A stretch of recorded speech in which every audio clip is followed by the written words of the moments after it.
আসসালামু আলাইকুম রহমতুল্লাহ। আশা করি সবাই ভালো আছেন। আমি মোহাম্মদ আশিকুল হক। নতুন চ্যানেলের নাম thoughts of Asfa, ASFA thoughts of Asfa. আ আজকে যে টপিক নিয়ে কথা বলব সেটি হচ্ছে মা-বাবা সংক্রান্ত এবং মা-বাবার সাথে সন্তানের সম্পর্ক। আমাদের বর্তমান সমাজে দেখা যায় মা-বাবার সাথে সন্তানের সম্পর্ক খুব একটা ভালো থাকে না। তারপরেও অনেকে আছে মা-বাবার সাথে ভালো সম্পর্ক রাখে, মা-বাবাকে সম্মান করে, শ্রদ্ধা করে এবং মা-বাবার কথা মতোই চলে। হুম? কিন্তু এতে করে এদের মধ্যে একটা অহংকার কাজ করে যে, "আমি তো মা-বাবার কথা মতো চলি, মা-বাবারকে টাকা-পয়সা দিই, হ্যাঁ?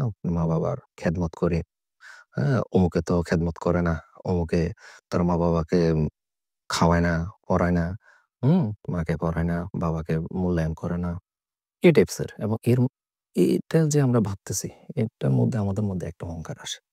হ্যাঁ? অনেকের মধ্যে একটা অহংকার কাজ করে যে, মানে আমি অনেক বড় কিছু হয়ে গেলাম। মা-বাবার সেবা যত্ন করতে পারতেছি। অমুকে করতেছে না। তাকে তুচ্ছ-তাচ্ছিল্য করতেছি। তাকে নিয়ে ক্রিটিসাইজ করতেছি। তাকে নিয়ে মানে খারাপ মন্তব্য করতেছি।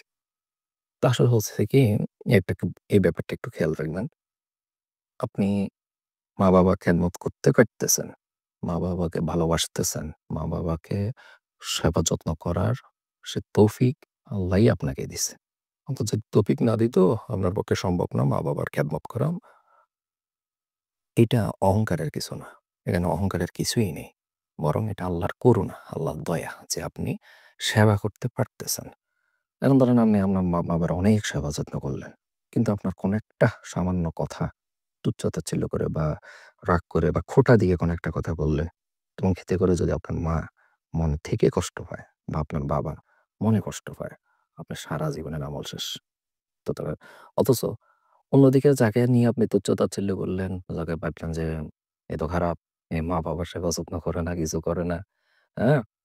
কিন্তু দেখা গেল যে তার কোনো কাজ বা তার কোনো কথা তার মা-বাপ এত বেশি সন্তুষ্ট হয়ে গেল, হুম? আ আল্লাহ তাআলা খুশি হয়ে তার জীবনের সকল গুনাহ মাফ করে দিলেন। তার মানে হচ্ছে কি যে অহংকার করা যাবে না। সবচেয়ে বড় কথা হচ্ছে কোনো অবস্থাতেই অহংকার করা যাবে না। যে আপনি মা-বাবার খেদমত করতে পারতেছেন, এটা হচ্ছে আল্লাহ তাআলার করুণা, আল্লাহর দয়া।